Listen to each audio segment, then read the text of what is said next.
నమస్తే. ఇన్నాళ్ళు నన్ను సపోర్ట్ చేస్తూ, ఎంకరేజ్ చేస్తూ మీ ప్రేమని నాకు అందిస్తున్న ప్రతి ఒక్కరికి కృతజ్ఞతలు. అలాగే ఈ వీడియో కూడా ఖచ్చితంగా మీకు ఉపయోగపడుతుంది. లైక్, షేర్ అండ్ సబ్స్క్రైబ్ చేసి మీ సపోర్ట్‌ని నాకు అందించండి. అలాగే ఈ వీడియో పట్ల మీకున్న అభిప్రాయాన్ని కామెంట్ సెక్షన్‌లో కామెంట్ చేసి తెలియజేయండి. ఇప్పుడు వీడియోని చూద్దాం.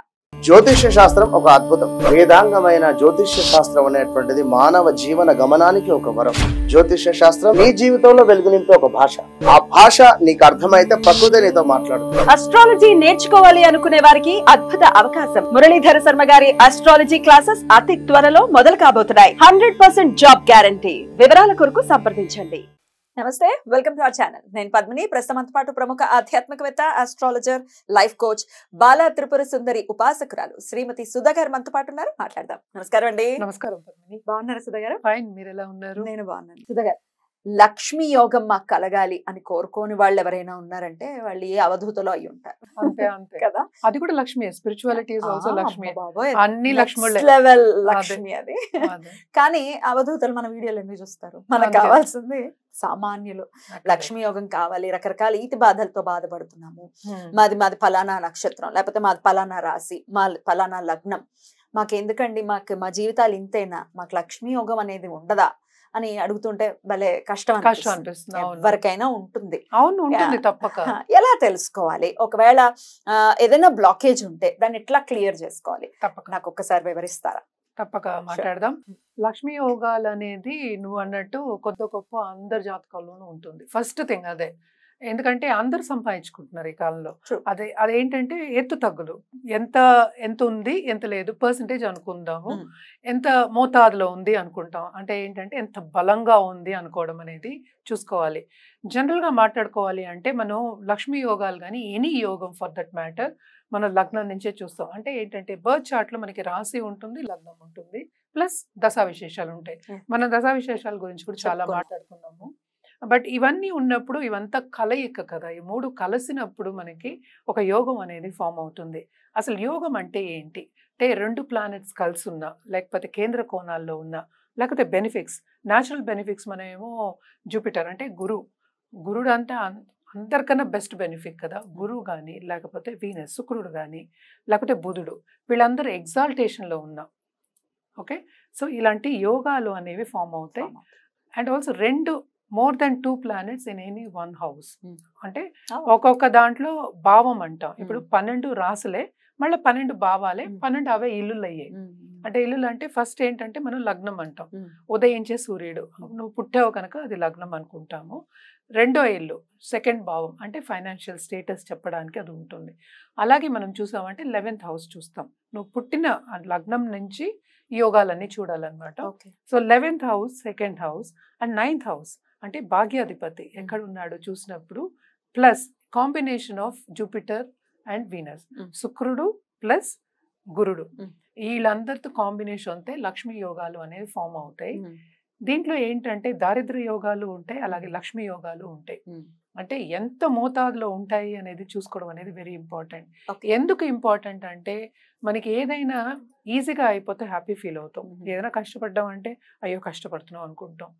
కష్టపడందే ఏమి రాదనేది ఒకటి క్వశ్చన్. నిలబడదు, దట్ ఈస్ ఓకే. బట్ కష్టపడినా రాకపోతే అది బాధాకరం. సో ఇన్ని పొజిషన్స్ ఉంటాయి దాంట్లో. కొంతమంది ఏంటంటే పుట్టినప్పుడే వాళ్ళు సంపదతో పుడతారు. గోల్డెన్ స్పూన్ తో, silver spoon, golden spoon, platinum spoon ఇప్పుడు. సో అలా కూడా ఉంటాయి. కానీ జనరల్ గా మనం చూసాము అంటే సెకండ్ లార్డ్, 11th లార్డ్ వాళ్ళ కలయిక ఉన్నా, లేకపోతే వాళ్ళు ఎగ్జాల్టేషన్ లో ఉన్నా. మరి ధనుర్లగ్నం వాళ్ళు లేదా ధనస్సు రాశి వారికి లక్ష్మీ యోగం అనేది ఎలా కలుగుతుంది? కలగని పక్షంలో ఒకవేళ రావట్లేదు లక్ష్మి అనుకుంటే ఎట్లాంటి పరిహారాలు చేసుకో? ఓకే, ధను లగ్నం వాళ్ళకి లగ్నాధిపతి మనకి గురువు అయ్యారు. సో గురు టచ్ ఆల్రెడీ వచ్చేసింది మనకి. అలాగే మనం చూసామంటే సెకండ్ లార్డ్ మనకేమో శని అయ్యారు. శని ఎక్కడ ఎగ్జాల్టేషను? అదొక్కటి చాలు. అపర కుబేర్లు అవడానికి అదొక్కటి చాలు. ఒకే ఒక కండిషన్ అంతే. అంటే దానికి మళ్ళా మనం ఏంటంటే జాగ్రత్త చెప్పడం ఏంటి, దశ రావాలి. అంటే ఎయిదర్ జూపిటర్ దశ, గురుమాదశ, లేకపోతే శనిమాదశ వచ్చిందంటే ఇంకా చాలా బాగుంటుంది. పట్టుకోలేము అసలు. మనం ఇప్పుడు చూస్తున్నాం కూడా పెద్ద పెద్ద కంపెనీస్, US లో ఉన్న కంపెనీస్ కి $1 billion కంపెనీస్కి అధిపతులు అవ్వడం కానీ, లేకపోతే శని ఎలాగైనా శ్రమ చేయాలి అంటే ఆయనకు అదే ఇష్టం. శ్రమ పడే వాళ్ళకి ఆయన ఫలితం అనేది ఇస్తాడు. సో తప్పక ఇక్కడ ఎగ్జాల్టేషన్ ఉంటే శ్రమ అనేది ఉంటుంది. అట్ ద సేమ్ టైం బోల్డ్ అంత సంపద ఇస్తాడు. శని ఇచ్చినంత ఎవరు ఇవ్వరు. అంటే ఏంటి, చాలా చాలా ఇంపార్టెంట్ గ్రహం అనమాట. ఆయనే సెకండ్ లార్డ్ అయ్యాడు, ఆయన ఎగ్జాల్టేషన్లో ఉన్నాడు అంటే ఇంకేం కావాలి, అలా ఏమీ అవసరం లేదు. అలాగే మనం చూసామంటే 9th lord Ravi. Ravi own హౌస్లో ఉండడం అండ్ ఆల్సో జూపిటర్తో టచ్ ఉండడం. అంటే లగ్నాధిపతి స్ట్రాంగ్ ఉంటేనే అవి జరుగుతాయి ఇవన్నీ.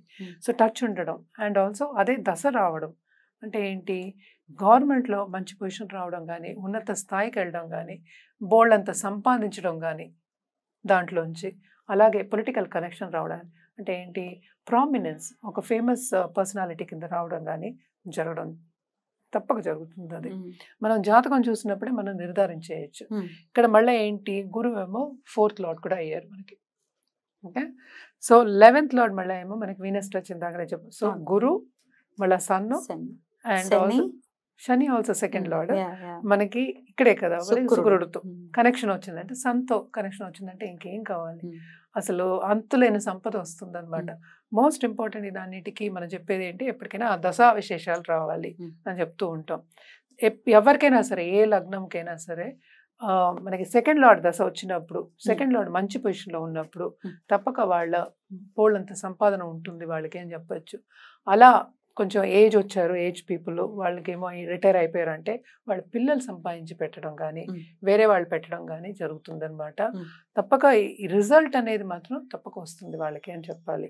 అలాగే వీళ్ళు రెమిడియల్ మెషర్స్ చేయాలి, ఏం చేసుకోవచ్చు, తప్పక గురు కాళ్ళు పట్టుకోవాలి. అంటే దక్షిణామూర్తి కానీ, సాయిబాబా అనుకుందాం, ఎవరైనా సరే దత్తాత్రేయ స్వామి, వాళ్ళకి చేయడం అనేది వెరీ ఇంపార్టెంట్. ఫస్ట్ మనకి విజ్డమ్, స్పిరిచువల్ నాలెడ్జ్ ఇవన్నీ గెయిన్ అవ్వడానికి అది ఇంపార్టెంట్. తర్వాత శనికాళ్ళు, శనికాళ్ళు పట్టుకోవాలి అంటే ఎవ్రీ మండే సోమవారం అంటున్నా, సోమవారం తప్పక మనం రుద్రాభిషేకం చేయించుకోవడం, కంటిన్యూస్గా చేయించుకోవడం మంచిదన్నమాట. అండ్ ఆల్సో ఎందుకు అది చెప్తాము అంటే, బికాస్ శని ప్రీతి పొందడం అనేది కొంచెం కష్టం. అందుకోసమని తప్పక దేవతకి చేయడం అనేది మోస్ట్ ఇంపార్టెంట్, శివుడికి చేయడం అనేది వెరీ వెరీ ఇంపార్టెంట్ అనమాట. అందుకని మిగతా అని చేయకూడదని ఎవరు అనట్లేదు, తప్పక చేయొచ్చు. ఇది కూడా చేయడం ఇంకా మంచిది. బ్యూటిఫుల్ అండి, చాలా అద్భుతంగా ఎక్స్ప్లెయిన్ చేశారు. ఇక నెక్స్ట్ ఎపిసోడ్ లో మకర రాశి లేదా మకర లగ్నం గురించి మాట్లాడుకుందాం. థ్యాంక్ యూ అండి, నమస్తే.